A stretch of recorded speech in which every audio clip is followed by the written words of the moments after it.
lines from the top of on page Tes Zayin.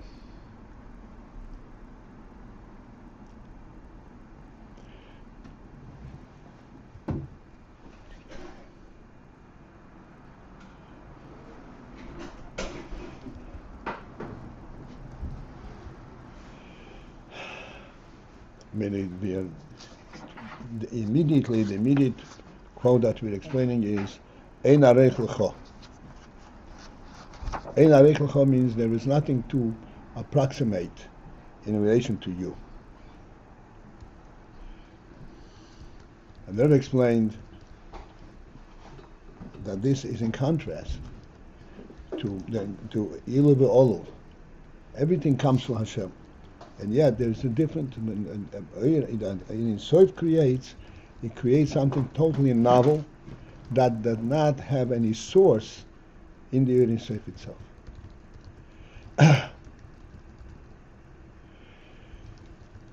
Whereas the creation method of Ilu Ve'olu, although it is also a phenomenal development,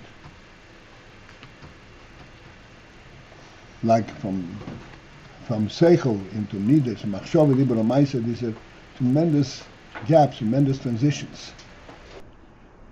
And yet, there is a source in the sechel for the midas, and even for machshava, libera, maisa. The sechel is what facilitates it, and you can trace it back into the sechel. It finds its place in the sechel.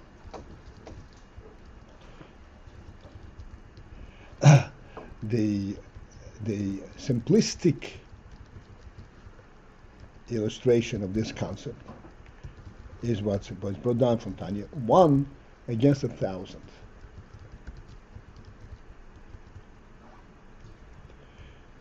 So one against 1,000, there is a kind of a relationship, because 1 of 1,000 is 1,000 that consists of 1,000 ones. So there is a correlationship there. The 1 is not a totally novel creation.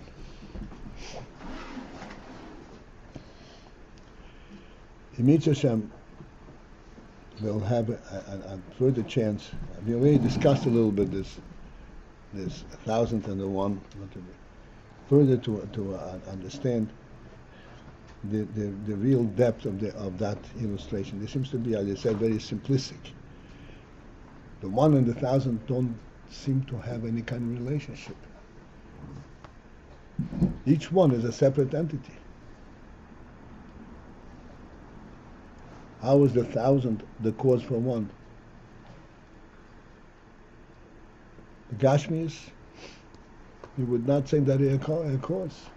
The 1, you take something from the 1,000, and the 1,000 becomes now 1 less than it was before. So it's not a cause. The 1,000 in itself consists of 1,000 ones.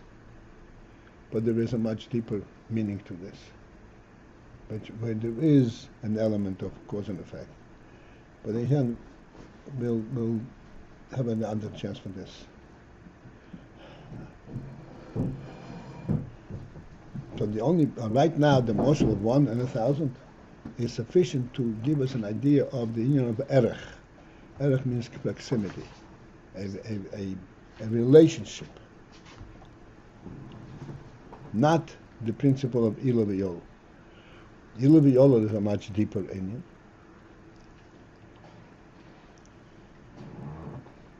And this is how the union is beruchnius. And the illustration of that is sechel u'midas machshava dibur u'maisa.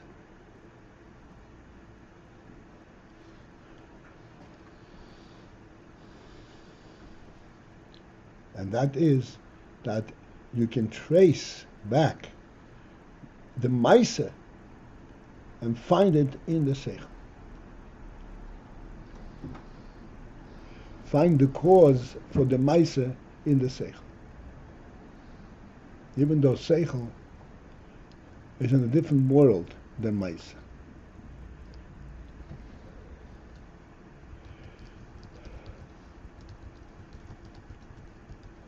Sechel pertains to an absolute reality, to a truth. Sechel in itself really does not demand any substantiation. It's recognized on its own merits.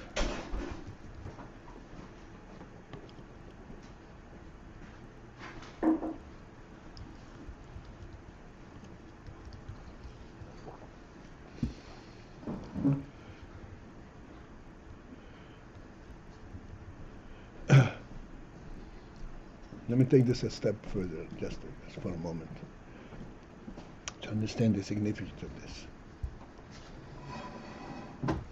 Using sight as the tangible sechel element, I always point out that in sight you see an object and you are convinced without beyond a shadow of doubt of the object, without the need to go and touch it and verify that indeed there is an object there.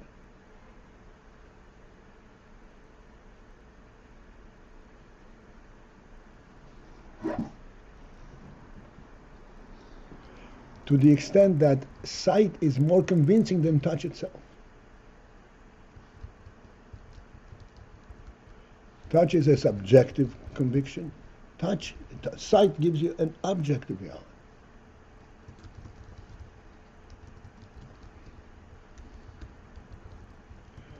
Touch, each person has to approach the object individually and touch it.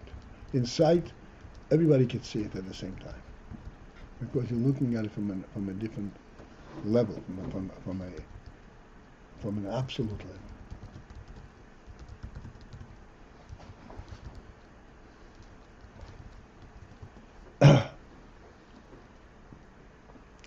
And yet, there is a proximity, there is a correlationship, because this sight is what enables touch. It sounds a little bit counterintuitive, but as we pointed out, you can eat. If you don't see your food, you don't really appreciate your food. Sight substantiates touch and taste.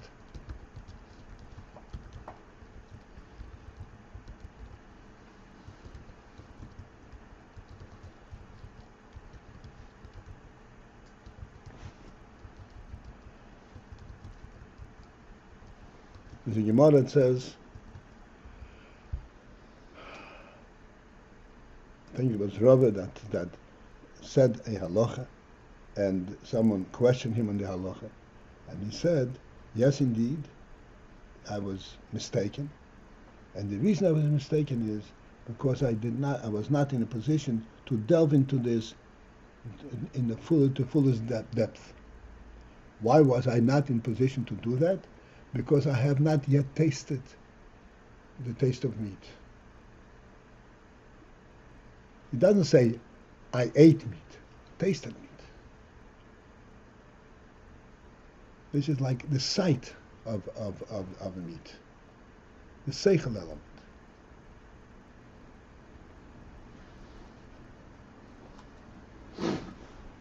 And that gives a sense of a reality. Okay, third line from the top on page Tazayin.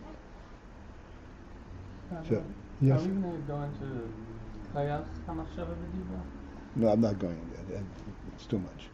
I did a little bit, but not so much. Maybe eventually, there are many things I'm skipping here. Right, the third line from the top in Tazayin, the line begins with huraym.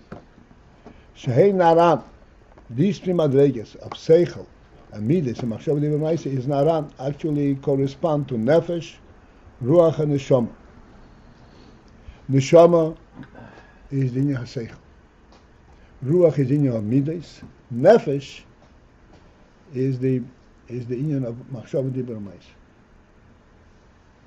V'hu inyan biyah, and that corresponds in a general sense to biyah. Brio yitzira. See, brio is Bria it says Beis and Bina, the sechel, and Itzira is Midas, and Asiya is Machshava Dibur Maisa. Wait, Oh? so it's very fast. Nefesh is Maisa, Machshava Dibur Maisa. Ruach is Midas. and Neshama Neshama is Sechel.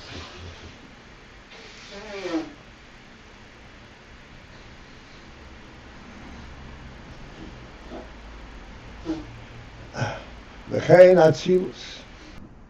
Atzilus likewise has an element that is similar to Naran, to Sechel. Sechel, Atzilus, yes, is in a category by itself.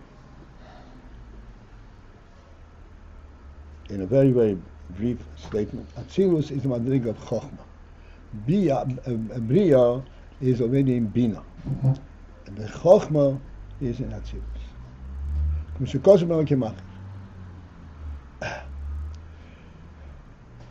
So we're saying Ein Arech Lecha. So all that, including Atzilus, is Ein Arech Lecha, has no proximity to you, to Ein Sof. Ein Arech Hu Sheinanim to call Bim Keirei.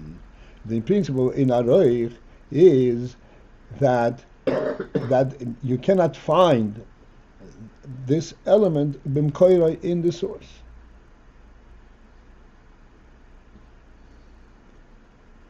You cannot find Atzilus in the source in the Ein Sof.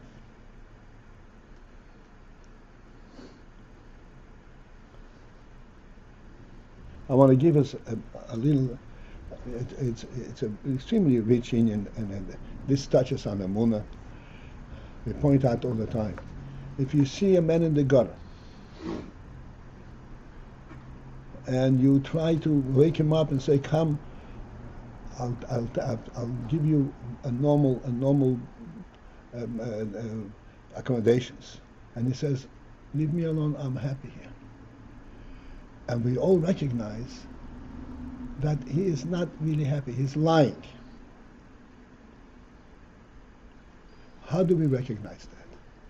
What makes us say that he is lying? He says, "I'm happy. Don't disturb me."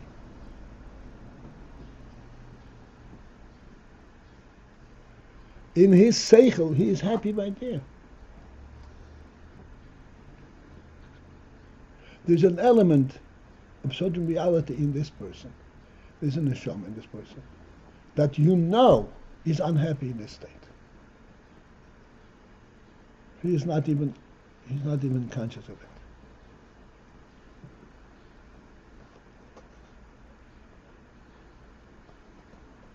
That is an essential union which is beyond consciousness.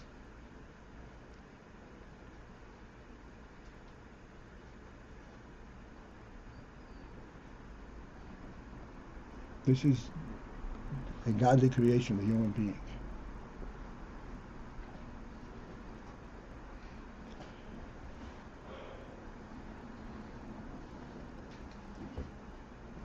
Be'inyan ein aroich l'cha ba'olam hazeh. Now we have to explain the words themselves. Ein aroich l'cha, there is no proximity to you ba'olam hazeh, in this world. Explain ba'olam hazeh. Ba'olam hazeh is a derivative of a higher world, and a higher world already Atzilus. How is Olam Hazeh a demonstration of the union of Ein Aroich? On the contrary, we are saying that Olam Hazeh is Berach. What were you trying to illustrate here with the man in the gutter? How are you relating that to? That there is an element that is above sechel, where that you cannot trace, you cannot understand why. Why do you recognize that he is unhappy in real? But he says, "I'm happy."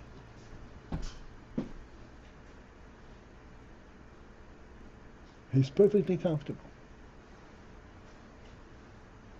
Who is unhappy in this? No, which part of him is not happy? The essential human being.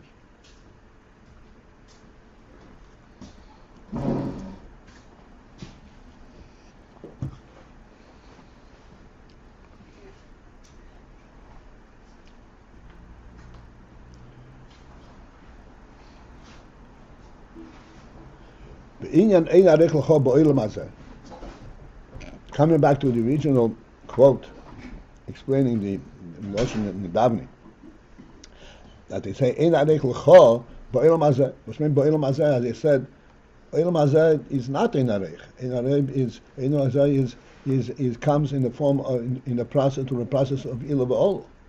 How's it ein arech? Yesh loimer. The explanation is, the Rebbe says, Yesh loimer, it's possible to say, maybe, no, it's not maybe. This is the explanation. She'ba'olam hazeh nira v'nigla. The principle in this ba'olam hazeh is that ba'olam hazeh, in this world, nira v'nigla. It becomes obvious and it is revealed. Eich. How it is. And the principle is she'ein aroich. The ein aroich element becomes first evident in the olam hazeh. In the higher world, the ein aroich is not that evident. The ein aroich becomes evident in the olam hazeh.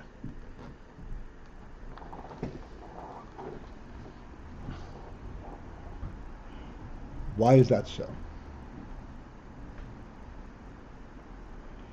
Shaharei, since that, etzem hagashmi, the physical entity itself, hu b'derech ein aroich, the physical entity itself, to come into being, is b'derech ein aroich. It surfaces in the manner of ein aroich, of outward proximity completely.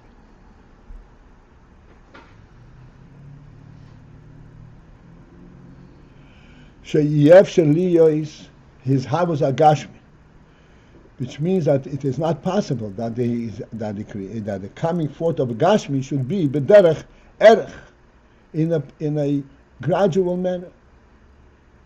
Gashmi is a completely different category from Ruchni. And in a graduating manner, Gufni does not become Gashmi.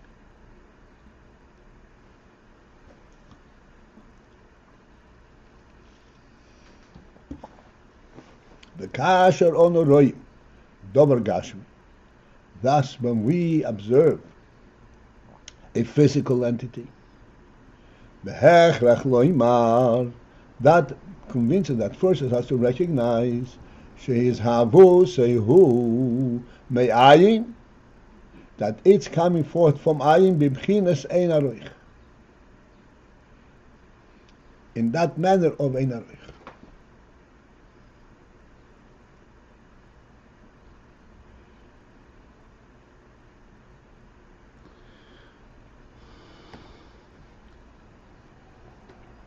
There is no way to correlate and trace Gashmi to Ruchni. And yet, the source of everything is Ruchni.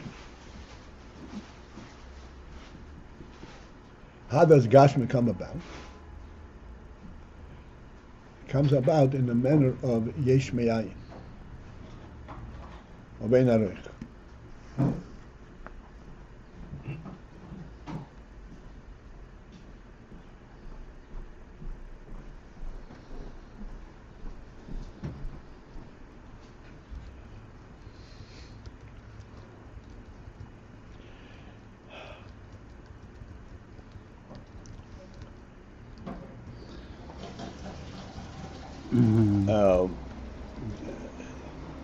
Okay.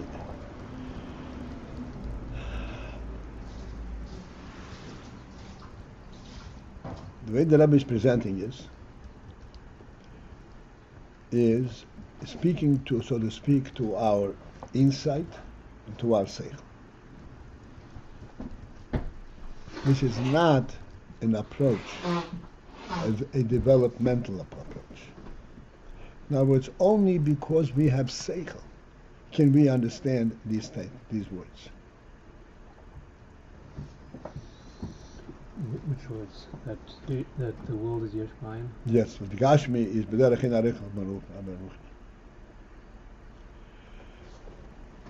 And I'd like to elaborate on this because I'm sure this poses a lot of difficulty. Sechel is a phenomenal gift. It's a divine gift.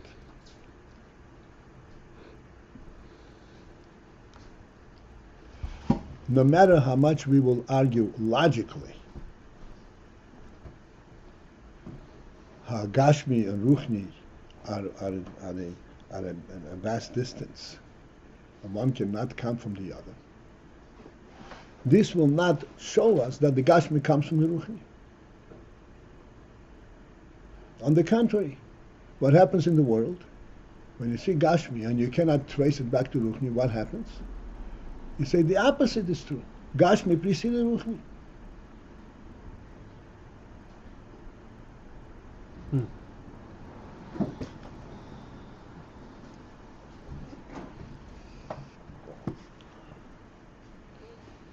Gashmi is the building block of everything in the world. And then you take two Gashmi and you make something functional, something exquisite. You develop some kind of Ruchni function, Ruchni significance of the Gashmi, or the basis of the Gashmi.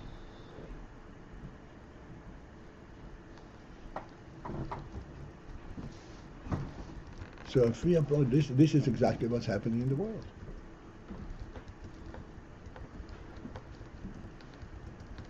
And the reason this is happening in the world is that there is an absence, a lack of sense. Yes, whatever there is in the world, Ruchni, Gashmi, there is a reality. In other words, in the world you have Gashmi. You can't make sense of it. And Gashmi simply hits you over the head. Here it is. You become then subservient to your observation of Gashmis. Gashmi becomes the basis of all your thought. The human being becomes a slave and a subservient to the world, instead of the human being being the illuminator of the world, as the Eibishter had planned it. That he should bring a sense of reality to the world. He becomes a recipient, a beneficiary instead of benefactor.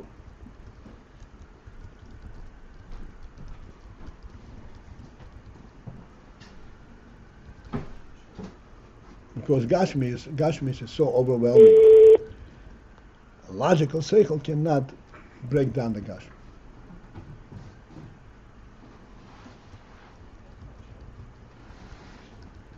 But the Eibishter had blessed the human being with sechel. Sechel is a completely different thing than logic. Like we're saying, logic first begins in Bina. The real sechel is in Chochmah.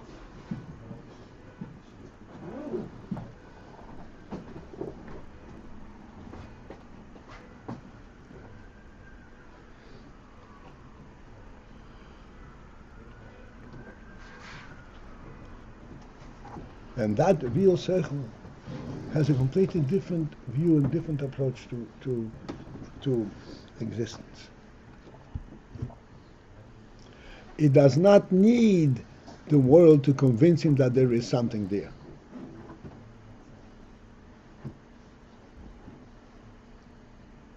Did you hear what I said?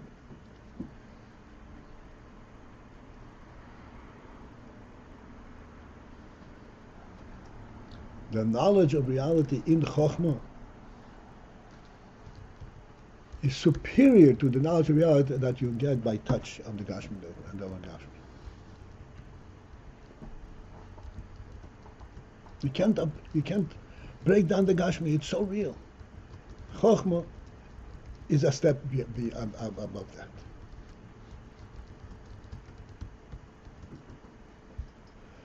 What's the step above that? Hey, he's being generous. What's the step above that? That Chokhmah tells you not only that there is, but to make sense of that existence. Existence is not an accident, not a wild goose thing of atoms hitting each other and making a world. It's ludicrous.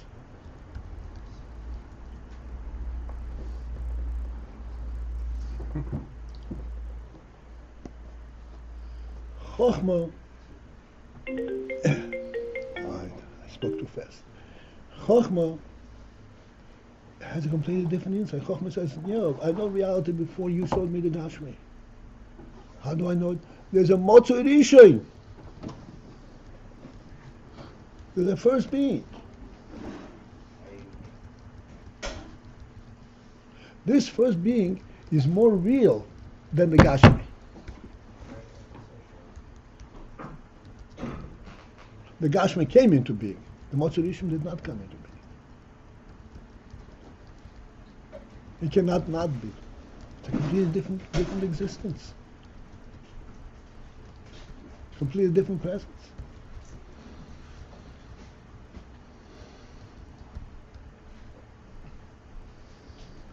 And this is what we say. In Olam Hazeh, we first become aware of the principle of real Ein Aroich. Because Gashmi, we cannot break it down into a sechel. And we say, hey, there is something that is completely beyond that. That is more real than Gashmi. That creates a Gashmi. This is the last point. In the world, we become aware of the Ein Aroch element. Why? Because we need to because we see something that goes beyond physical. Because we see the physical. Yeah. And the physical is beyond seichel. Uh-huh. But our seichel tells us that whatever there is a reality to it. It's not just I stumble upon it and it's accidental. That's not seichel. There is a Motzei Rishon. There's a reality to Gashmis.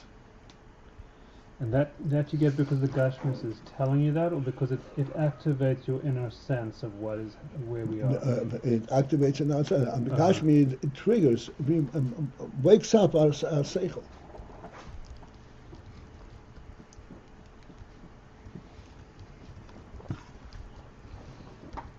It's not the creator of the seichel, but it wakes up the seichel. Not when it becomes that way. It says,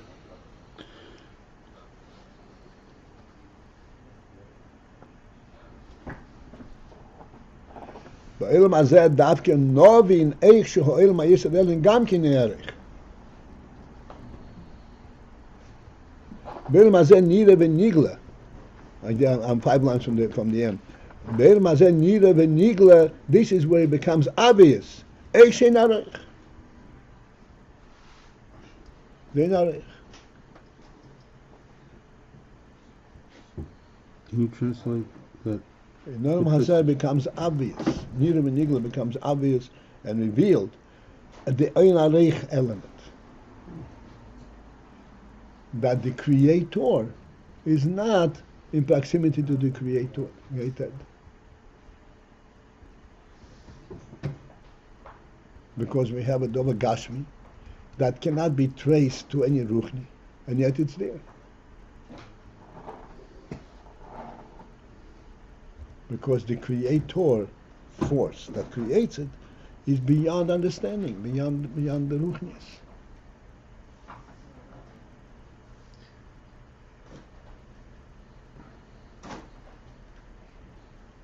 And what happened to the way that the physical conceals and says it is first? We discount it. That is when that is absent of sechel, absent of chokhmah.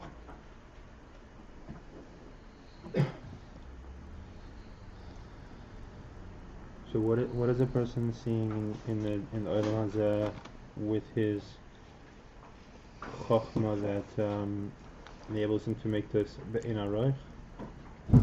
He sees that He sees that the Gashmi is Bein Aroich. Gashmi cannot be traced to Ruchni, and yet it's there. And That is there on its own is totally contrary to Chokhmah. the chokhmah can't understand. You don't accept That's that. That's not real. It's not a chokhmah. What is the reality of this? Gashmi. This is it. Soon they're gonna stop screaming. Let's go. Have a great day. Mora Hashem, he was, is it, tolerant.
Oh